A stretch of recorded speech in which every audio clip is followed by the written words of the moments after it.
Hey, what's going on, you guys? It's your boy 3Stacks in this thing. I'm so freaking hyped for this deck, man.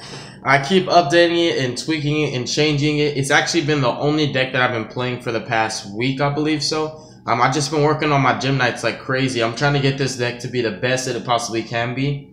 I've just been having a bit of issues with finding space in the extra deck, but this is the update that I promised. I got all the cards that I needed. There's no more proxies. Let's hop right into this without further ado. So for the monster count, we're going to start off with 2 copies of Black Dragon, the most essential monster for all of your plays and combos. Then we're rocking 3 copies of Gym Armadillo, the best normal summon of the deck.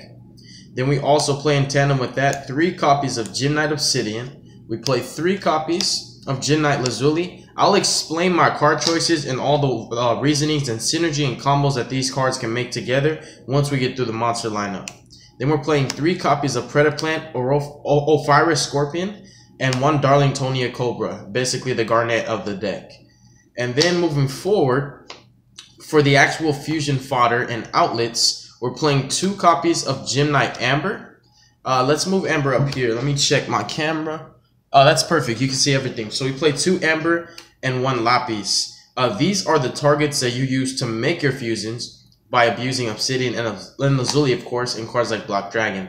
And then for the newest addition to the deck, this is probably the more control variant and portion of the deck. I wanted this deck to be as consistent and competitive as possible. So we're rocking 2 copies of Kowakimaru Guardian, 2 copies of Kowakimaru Overload, and 1 copy of Kowakimaru Wall, and also the Barrier Statue of Droughts. This is the stun portion of the deck to enable you to have control over your opponent's plays in addition to the combos that you make to make unbreakable boards such as Firewall, Tri-Gate Wizard, and Gaia Saber, for example, along with the Proxy Dragon. And if you could just normal summon any of these with your additional normal summon for Seraphinite, the Gym Knight monster, you can have a pretty decent field, which is, you know, the most viable thing that this deck can do.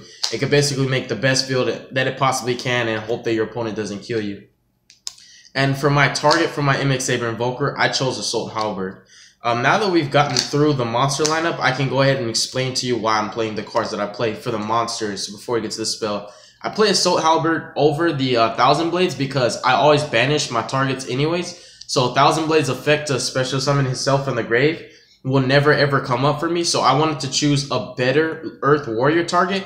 And I felt that this guy was a lot better because granted, if you draw him, he will not count as a brick because you can actually special summon him with his own effect. He does piercing, and he also counts as a free rank 4 because you play a lot of 4s. So you can literally just special him normal and make your Baguska. So he's just, to me, the correct card to play over Thousand Blades, and that's my reason for playing him. Obviously, I play the Barrier Statue because everything in my deck is Earth, and I can make my firewalls. I can make my firewalls first and then summon him, and my Tri-Gate Wizard being an Earth will come out later, in addition to Mrs. Radiant and a bunch of other fusions to try to control my opponent's plays. So the Barrier Statue makes a lot of sense. And the reason why I'm now playing the Kowakimaru package is because I wanted better targets with my Ties of the Brethren. I found myself not being able to resolve ties all the time because the targets I played were just Gym Armadillo, Gym Turtle, and also the Barrier Statue. So if I drew either this or Gym Turtle, I could no longer resolve ties. And I already have a Kowakimaru deck, so I decided to actually just take certain monsters out of that. Well, I already had one. I don't have any more. But I decided to take certain monsters out of that. That would be great targets for ties. So, for example, if you open up with any of these monsters and you're playing against like a deck like Draco's and they don't really special summon, you can activate ties and you can bring out Guardian, Wall, and Overload. And now you can negate a monster effect, you can negate a spell, and you can negate any type of summon, normal, flip, or special. And that's 3 different threats that your opponent's going to have to deal with, which drains a lot of their resources. That alone can get you time to build the setup you need, or it can get you game because some decks will burn through too much resources just baiting this out because you can stop their diagram, you can stop their normal summon, and you can also stop any monster effect that they have. Or, for example, in the Pendulum matchup, you can negate their Pendulum summon, you can negate any of their effects, like their scale effects and their pop become monster effects. So you can negate, for example, the Harmonizing Magician. You can negate, for example, let's see another one, Skullcrobat Joker. And then once you negate Skullcrobat Joker's effect off Guardian, they try to Pendulum Summon after that. You negate the Pendulum Summon.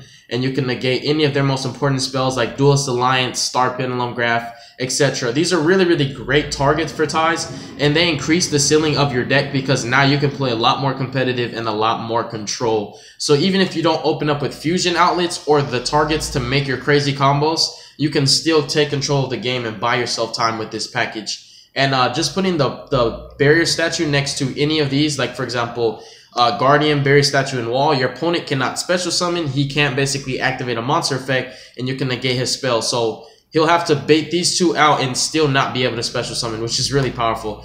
So this makes a lot of sense to play. I obviously play the Predaplane engine because I'm trying to get to Brilliant Fusion as fast as possible. And MX Saber Invoker and bringing this out gives me a free misses and free Earths to put in my grave for Block Dragon. Lazuli and Obsidian are pretty much standard for any Gem Knight list because their effects abuse the ability of normal monsters and allow you to extend your plays and fetch more resources to continue fusing. So it makes a lot of sense. And Lazuli is one of the ways how I keep recycling my Gem Knight Zirconia, which is actually the most important fusion in my deck. Armadillo is the Stratos of the deck. He searches any Gem Knight monster. Block Dragon is the best monster of the deck. I explained this in the other videos. And Amber and Lapis I find to be the best targets for fusion, so it makes a lot of sense to me. And Amber recycles your banished monsters, which is really important because you banish so much in this deck. That sums up the monster count. I hope that I thoroughly explained that and I left you guys with 0 questions. If you have any more questions, leave it in the comment section below. Now for the spells, we play 3 copies of Absorb Fusion. We play 3 copies of Gem Knight Fusion, arguably the best fusion spell in the game of Yu-Gi-Oh! In my opinion. And we also play 3 of the combo maker, Brilliant Fusion. When you see this card, you will be very, very happy in this deck because of what it does for you. Instant access to Block Dragon. Then we play 3 copies of Ties of the Brethren. And I also play 3 copies of Diamond Core Kawakimaru. And for my extenders, and also the way to recycle my banished stuff, in addition to Amber, I play 2 Pot of Acquisitiveness and 2 Burials. Now we'll explain the spells. So 3 Absorb Fusion is a no-brainer because it searches for any Gem Knight card, and it also has a built-in fusion in its own effect. So it's like 2 effects in 1. Gem Knight Fusion is a fusion that you can just keep using over and over and over off this 1 copy. You banish a Gem Knight to add it from grave to hand. It's the best fusion in my opinion. Brilliant Fusion, everybody knows what that does. It's just stupid. And especially in this deck because you dump your Block Dragon with it and another Gem Knight makes Zirconia and now Block Dragon's there. You can either go for the crazy combos and make a bunch of links, or you can just make an instant rank 8 because Zirconia and Block Dragon are both level 8. So there's a lot of utility for every card in this deck. And also Ties of the Brethren is a lot more potent now because you have so many targets. The Kawakimaru, the barrier statues. Basically, this is your stun card. This is how you take control of the game. So if you open up with 0 fusion cards, like none of these 9 cards, or the Predaplane engine, which is 12 ways to get to it, you could still just normal summon Armadillo or any of your level 4 rocks, play Ties, and then your Kawakimarus will never die in the end phase because almost all of your deck is actually rocks. And they do have a maintenance effect that says during your end phase, reveal a rock or iron core or they die. And they'll never die. And then, so I explained the Brilliant Fusion, the fusion cards, the Ties. Diamond Core, I actually play. It increases my ceiling playing this because it's an additional extender to get to my best Ties pieces. Because I'll open, for example, I'll open up with Ties and I'll have no target because I play like other monsters that aren't rocks. And then I might open up with, for example, with the Predaplane engine. And I might have like Lazuli and Obsidian. And I might have Amber or I might have Lapis. And basically I'll have no level 4 Earth rocks. So Diamond Core not only searches my targets, but it also allows you to protect your Kawakimarus from being destroyed by anything. So you can banish this at any time. For example, if your opponent is trying to out these, because this guy can stop normal summons in the Draco matchup. He can out Masterpiece all by itself. So if your opponent tributes a trap, right, to summon a baby Draco, the trap will target him and destroy him. You can chain this and he won't be destroyed. And then they can't actually deal with it. They're going to have to try to play around it yet again, which is it's really nice. So it just has its time. It has a lot of times where it's a really, really good spell. And I would never play less than 3 because like certain cards I really, really need to see. And I feel that if I have like a bad hand, if I somehow brick and don't have a fusion, any hand without a fusion is a brick to me. I can always play this and just go straight to rock stun and rock stun my opponent until I can gather the resources and combo pieces I need. Acquisitiveness and Burial are cards that I really found to be so useful in this deck. Because just in one first turn combo, I go through basically my entire extra deck and banish virtually every single monster in my deck except for like one Amber. Because I just search everything I need off a block and then all my resources get banished. So like I find that it's pretty much downhill after that if my opponent breaks my board, because there's really not much I can do. My extra deck's empty and all of my resources in grave are gone. So Gemini Fusion is like Luster. So these make a lot of sense. Another card that I really want to tech out is a Necroface. What I originally wanted to do was like 3 Pot of Acquisitiveness and 2 Necroface, but Acquisitiveness being a hard once per turn kind of hurts, and it's not a card that I want to see in my opening hand unless I have the combo. So I play 2 and 2. Burial extends your plays because you banish 3 Earths with block to summon him, so this makes his summon free because you can put those targets back to summon him a second time. It's an extender solely in its core. Necroface, I definitely need to find space for this because there was actually a game when I went to my my locals yesterday. I played against a True Draco guy. I outed his Masterpiece 3 times, and we made it to game 3, and I lost because I had literally every single card in my extra deck that was a fusion banished, and some. Basically, every Earth that I played in my extra deck was banished, and I thought to myself, if I was playing Necroface, I can put all my resources back right now and just continue playing. So Necroface will definitely be incorporated into the main deck in the future once I find the space to do so, which I'm sure we'll be able to do so. But that sums up the spells. Now I'm playing 0 traps. The reason being is because it's all gas, no breaks, and my rock stun portion of the deck acts as the traps that I would have needed. You know, I have my pseudo strike, I have my pseudo warning in the form of overload, and then I also have my basically my, you can say, dark ride in the form of wall. No, they're not spell speed 3s, but they do the same thing that those traps would do, which is really nice. And of course, the barrier statue, having that, there's a lot of stuff that you won't have to strike now because they can't special summon, which is really cool. The extra deck is something that I'm still working on to this day. We played 2 Firewall Dragons, 1 Trigate Wizard, 1 Gaia's Saber the Lightning Shadow, 2 Mrs. Radiance, and 1 Proxy Dragon. The links are the most important cards in this deck because this is what you make the most. It's what you're able to do so easily. I've never played a deck that was so easy to make links. I know that Spirals can do so as well, but for some reason, this deck being a low-tier deck and being like a deck that people really don't see as a competitive contender or a viable deck for any format, it's just amazing that this deck can make the boards that it can make, considering that the only other decks that can do this would be either World Chalice, Lightsworns, or Spirals. There's no other deck that can really do it the way that this deck does it, aside from those 3 aforementioned. I mean, it does crazy stuff, man. And I'm getting better with the firewall plays now. Now that I've learned what I learned, I fixed it, and I can still do the same combos I showed you guys in the past without the mistakes. So you're going to see an update on the combo video.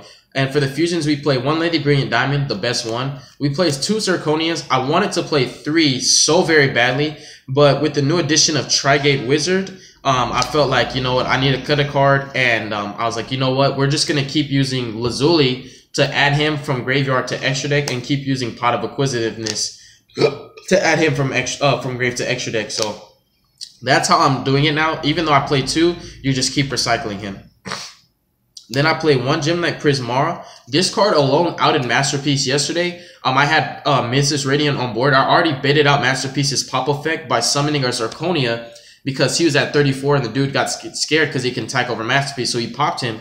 I then proceeded to summon Prismara, activated his effect to target Diagram and destroy it, and then I crashed into Masterpiece for 2950 because Mrs. Radiant gave him a 500 boost, so he outed Masterpiece all by himself.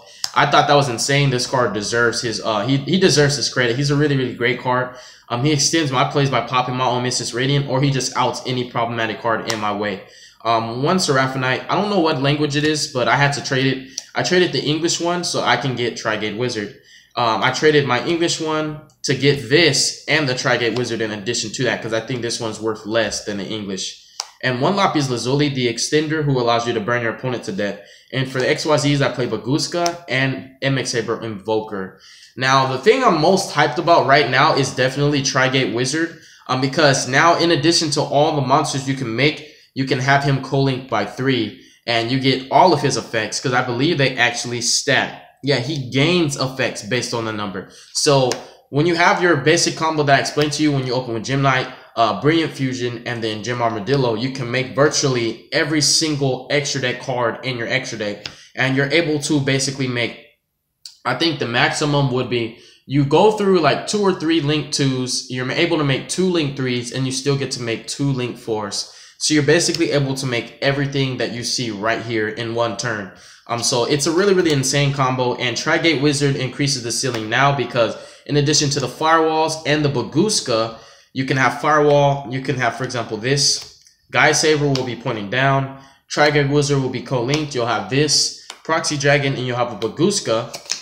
And at that point, it's like you get to get 1, 2, 3 bounces with Firewall. You get all the effects of Tri-Gate, and then Baguska says you can't do anything anyways, which is really, really powerful. The thing that I'm trying to do with my extra deck is actually incorporate Titanic Galaxy. When I played the 3rd Zirconia, because I was playing yesterday without Tri-Gate Wizard, I played the 3rd Zirconia and I made a first turn double Firewall and Harbinger pointing to the left zone. So I had 1 bounce for each Firewall because they were co-linked by 1.